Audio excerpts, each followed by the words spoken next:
You woke up and couldn't move on. Not because the dream was frightening, not because it was strange, but because it felt like something that actually happened. The details were still sharp hours later. The feeling it left behind wouldn't lift. And somewhere beneath the noise of your morning, you kept returning to it, turning it over quietly, wondering if it meant something. Most people shake it off by breakfast, but you're still here, still thinking about it. That's worth paying attention to. We've been taught to treat dreams as noise, random footage the sleeping brain generates to process the day. And sometimes that's exactly what they are. But the Bible tells a different story. Cover to cover, God's most significant moves began not in daylight, but in darkness. Joseph's entire destiny was seeded in a dream before a single part of it made sense. Daniel interpreted the dreams of kings. Solomon received his wisdom not in prayer, but in sleep. God has always spoken through the night. The question is whether you've been paying attention to what he's been saying in yours. These are the dreams that mean he has. Dream 1. You dream of a place you've never been, but somehow know intimately. You're somewhere completely unfamiliar. A city, a landscape, a room, a stage. You've never set foot there in your waking life. But inside the dream, you know it completely. You move through it with a confidence that makes no logical sense. It feels less like discovery and more like return. You wake up and the place is gone.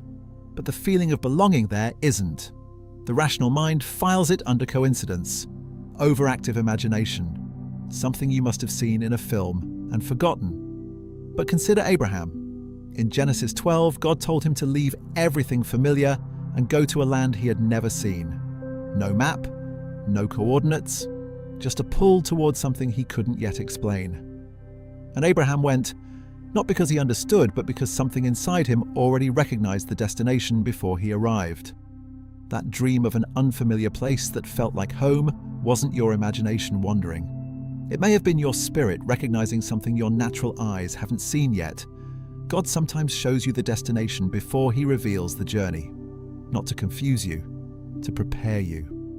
Dream 2. You dream of being attacked or pursued and you don't run. The dream is intense. Something is coming against you. A presence, a figure, a force you can't always name. And the most surprising thing, the thing that stays with you when you wake, is that you didn't run. Something in you stood, fought back, held ground you didn't know you had. You wake up exhausted, but not afraid. Shaken, but somehow steady. Most people dismiss this as anxiety, stress manifesting in sleep, the mind processing pressure it carries through the day. But in Genesis 32, Jacob spent an entire night wrestling with a divine being.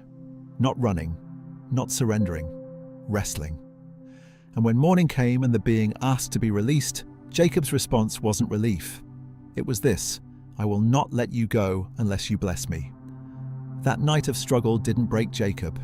It renamed him Israel, one who wrestles with God and prevails. Chosen people in Scripture were never exempt from opposition. They were equipped for it. If you are dreaming of spiritual battle and finding within the dream a strength you didn't know you carried, that is not anxiety speaking. That is God showing you who you actually are when everything is on the line. Dream 3. You dream of receiving a specific assignment or message. This dream is quieter than the others. There is no dramatic landscape, no spiritual battle. Just a moment of extraordinary clarity. Someone speaks to you, or the knowing simply arrives, and you receive something specific. A direction, a warning, a calling, a message meant for someone else that was placed in your hands. You wake up and it's still there, word for word, clear as morning light. In 1 Kings 3, Solomon was given one night to ask God for anything he wanted. He could have asked for wealth, power, long life. Instead, he asked for wisdom to lead well. And God answered him not in a grand public moment, but in a dream.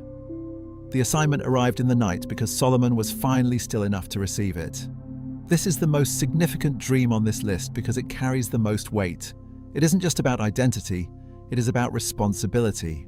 God doesn't reveal assignments to people he hasn't already prepared to carry them. If you have dreamed something this specific, this clear, this undeniable, the question was never whether it was real. The question is what you are going to do with it. 3 different dreams, 3 completely different experiences, but one thread running beneath all of them. None of them were loud.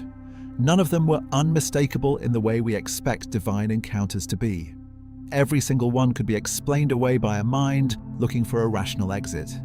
And that is precisely the point. Being chosen never came with a certificate.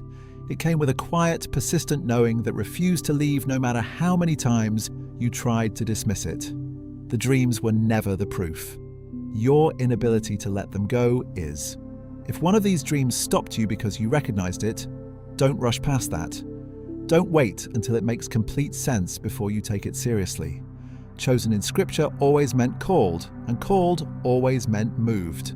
The next video goes deeper into what God does in the season directly before He activates a chosen person, why it feels like nothing is happening, and why that silence is actually the loudest sign of all. Until then, pay attention to your nights. God has always done His most important work there.